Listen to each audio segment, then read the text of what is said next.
Hi, this is Fran with Stampendous, and I want to show you the easiest way to use your pop frame cutting dies to make some very beautiful little shaker cards. So these dies let you do all kinds of three-dimensional things, but we're going to focus today on the simplest way to make a shaker card here with a couple of tips. So the frame dies have a whole series of frame stamp designs that all coordinate, and we're using that here to create a real simple little shaker card.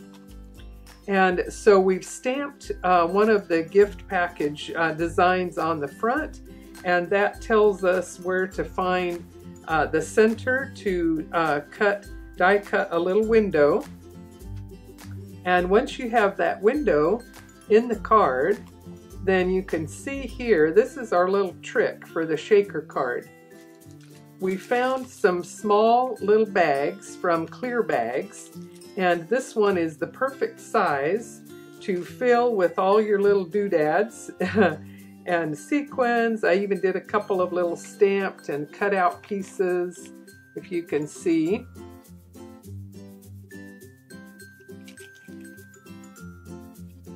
And by containing everything inside the little cello bag, I did find a couple of pointers that were helpful here.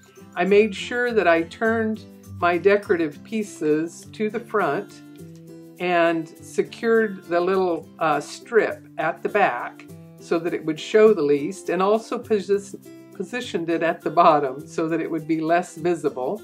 I used a couple of glue dots up here at the top to connect it, and I used a glue dot between the fold of the flap so that it would lie flat. And then I stamped and colored another little frame just for the inside, and this one I now can just use my little 3D squares. I don't need to go all the way around to seal anything in because everything is in the little cello bag. So now I can simply, I did a double layer of the foam tape, and I can now position that to cover my little bag from the inside. That's a simple way to make a real fun little shaker card. So let me show you a couple other variations that I created. So here's another one. I used the oval for the opening and the cheery yellows, and again I covered it but didn't even worry about coloring all of the design on the inside, but it's a nice little cover for your shaker. And then I was playing around, this one fun with our slim stamps. I made a shaker on the inside, and this one I positioned at the bottom edge down here, and this one uses the fold over frame that I'll just mention briefly how we create that. I've got another video where we explain it in more detail, but basically a 4.5 by 8.5 folded over. I can then position my die with or without a center window piece, and the key is that I need to position it right at the top fold. This is the folded edge. Okay, and then I can tape it in place, run it through my die cutting, and when I pull it out, it'll look like this one. And then depending on how close you got to that top edge, you might need to just clip 2 places at the top to separate the side panels. Clip at the bottom to release the tabs at the bottom.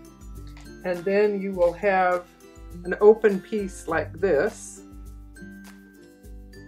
And this is so easy now to secure all of your bag with the little sequins or whatever little things you have inside. And let's see, I can close it, I can fold it over a little bit more. Sometimes I've even cut across the bag and then you need to seal it all the way across with some tape. But I usually just secure it at the top edge and glue everything around. At least, actually I just glue at the top edge so that it doesn't show. Up here it's pinched together and glued. It's more open. at the bottom edge, and that gives it the freedom for all of the little elements to still shake around. Okay, so this piece, if you're doing it in the center of a card, these little tabs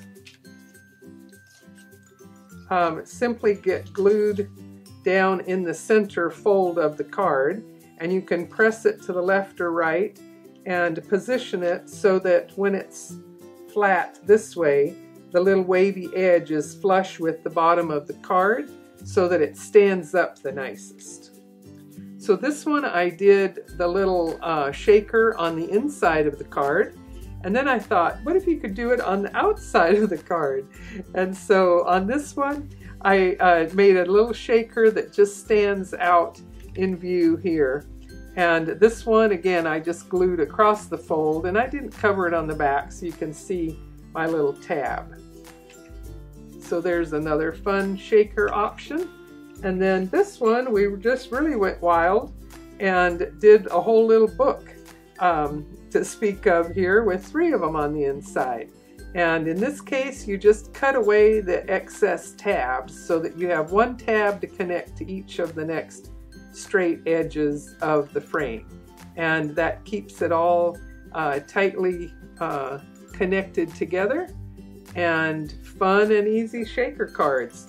So I hope you'll find those tips might be helpful to you and make it fun and easy to create lots of fun shaker cards using the pop frames.